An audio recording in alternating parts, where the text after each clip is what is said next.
Hello and welcome to World Talks on TVP World with me, Ashim Kumar.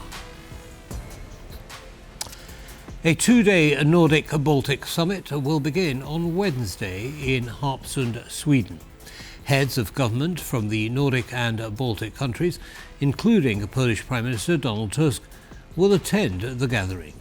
Transatlantic relations and regional security in the Baltic Sea region will be at the top of the agenda.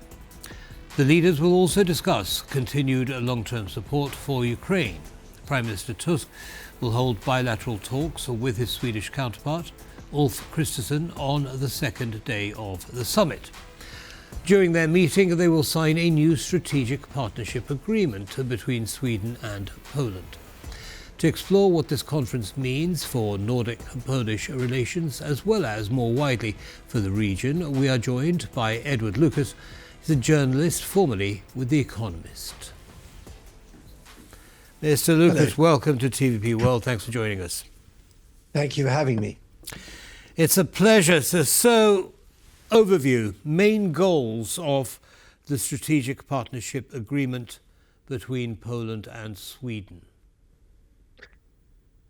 Well, these are the two biggest countries at the meeting, and I think that Poland is rapidly developing a northern dimension to its security and defence policy, and the Nordic and Baltic countries are looking for a big, militarily strong country to be their kind of anchor. And so this is a good opportunity to put those two agendas together.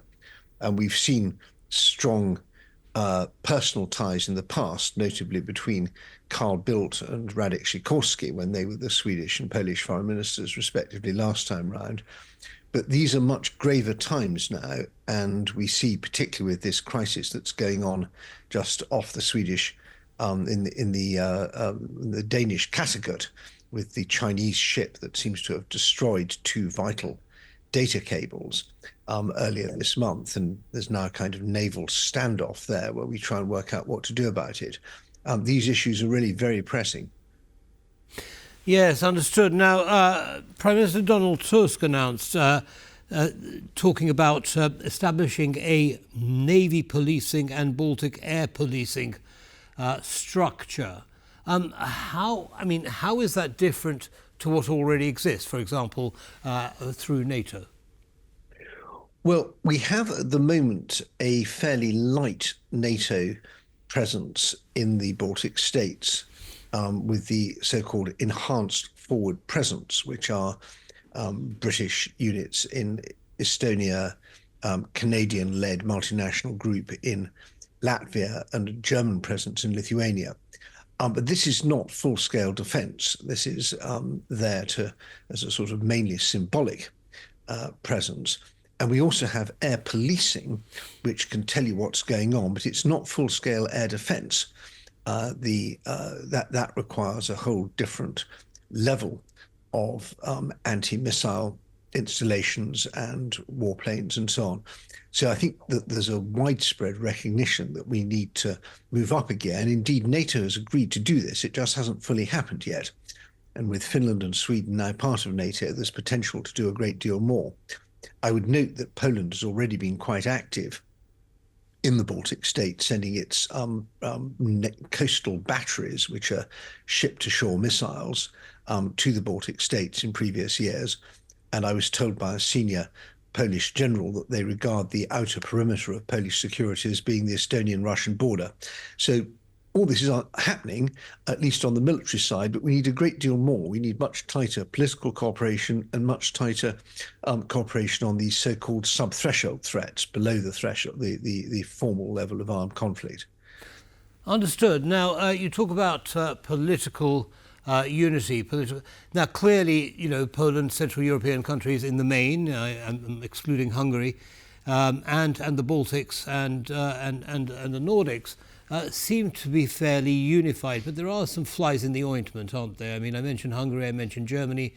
Do we expect these countries to come into line as the Trump effect takes place? I think that there's quite worrying signs of disunity in Europe. We see the not just Hungarian government, but Slovak and actually Austrian as well, moving in a kind of pro-Putin, pro-Chinese direction. And I think that the traditional orientation of Polish policy to the Visegrad group, the Central European Four, has really hit the buffers. Two of those countries are basically out of action in terms of security policy, and it may well be the Czechs follow suit if Mr. Babiš is re-elected in the elections next year. I think there's also grave doubts and concerns about Germany's ability to be an effective ally. The country's in a state of new political paralysis following the collapse of the government, but it wasn't that great beforehand with this dysfunctional coalition and Chancellor Scholz missing no opportunity to miss an opportunity. So against that rather bleak background and with all the uncertainties of the change of administration, I think the stable, strong Nordic-Baltic governments look like a very good partner for Poland. Yes, and another quote actually from Prime Minister Tusk. He says he stressed that if Europe is united, Russia is a technological, financial and economic dwarf. But if Europe is divided, Russia is a threat to each country individually. Would you agree?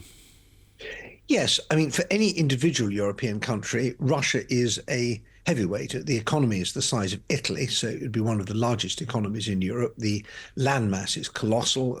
It's the largest country by land area in the world, and it's got a population of 140 million people, so it would be the biggest country in Europe.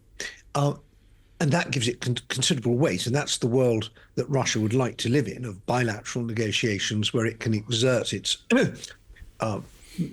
political and economic mass against other countries. And of course, it also has the largest nuclear weapons arsenal in the world. But when Europe's united, then the picture looks very different because Russia is indeed not that strong an economy and considerably weakened, of course, by the cost of the war. So united Europe is a very strong counterparty and has great rule-setting abilities. They can tell the Russians, this is how we will permit you to sell your gas, this is how we will permit you to sell your oil, these are the rules of the game. And Russia hates that. They regard that as profoundly unfair. They cannot understand how it is that a bureaucrat in Brussels, who may be from one of the countries that they don't regard as proper countries, like Latvia, is able to set rules that they as Russia have to obey. So their big aim in all this is to divide and neutralize Europe so that they can get back to a world of bilateral great power diplomacy in which they will be in the driving seat. Right. Well, talking about bilateral, I mean, what about trilateral with the US in the picture? I mean, clearly the US response, or President Trump's response to the war in Ukraine, has fired some countries up, and when we see a flurry of activity, don't we, in terms of, well, for example, what's going on in the Baltics right now. How do you expect the the US to fit into the picture between Europe and Russia from next year? Well, we're still waiting to see how the very lively composition of the Trump administration turns into practical policy. I was a very sharp critic of the Biden administration. I think their fears of escalation, which were unfounded, led to a very disadvantageous position for the Ukrainians, and the cost to Ukrainians has been enormous. And actually, the cost to Europe is enormous. We live in a much more dangerous world because of the Biden administration's mishandling of the European and other security crises.